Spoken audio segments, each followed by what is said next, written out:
আসসালামু আলাইকুম। আমাদের বাগানে আজকে মালটা হারভেস্ট চলতেছে। যেমন মালটার কালার চলে আসতেছে, প্রায় অনেকাংশে হলুদ হয়ে গেছে। দেখেন কালার, দেখেন কত সুন্দর হলুদা ভাব চলে আসছে। নভেম্বরের শেষের দিকে প্রায় পুরোটাই হলুদ হয়ে যাবে। এই যে মালটা হারভেস্ট চলতেছে, এই গাছের মালটাগুলো দেখেন হলুদ হলুদ হয়ে গেছে। এই সাইড ওই সাইড হচ্ছে, যেটাতে রোদ পাচ্ছে সেটা একটু বেশি হলুদ হচ্ছে এরকম। এই সাইডে যদি দেখায়, এদিকেও সেমভাবে কিছু কিছু গাছে ধরছে এত সুন্দর করে, বা দেখেই সুন্দর লাগে অনেক। দেখেন মালটা ধরা সিস্টেম দেখেন কত সুন্দর। আবার কিছু কিছু গাছে কম ধরছে, এই গাছে একটু হালকা কম ধরছে। নিচের দিকে দেখেন কত সুন্দর মালটা আছে। এই যে মালটা এই পাশে হারভেস্ট করা হয়েছে এগুলান। এইদিকে যদি দেখায়, এদিকেও মালটাগুলো হারভেস্ট চলছে, ওই সাইডে আছে।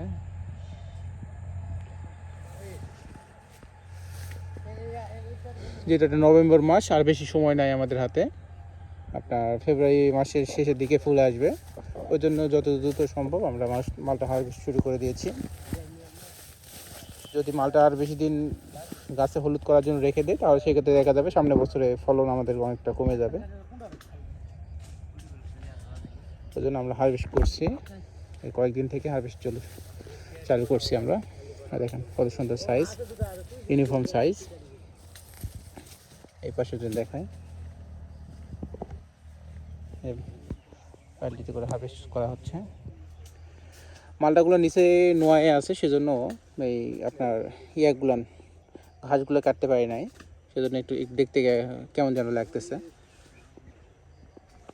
এই পাশেও যদি দেখায়, এই যে এখানে হারভেস্ট করে রাখা আছে। প্রত্যেকটি সাইড থেকে কিছু কিছু জায়গায়, কিছু কিছু সাইডে অনেক সুন্দর মালটা ধরে আছে। দেখেন দেখতে সুন্দর লাগে। তো ধন্যবাদ সবাইকে, ভালো থাকবেন এবং দোয়া করবেন আমাদের ফার্মের জন্য। আসসালামু আলাইকুম।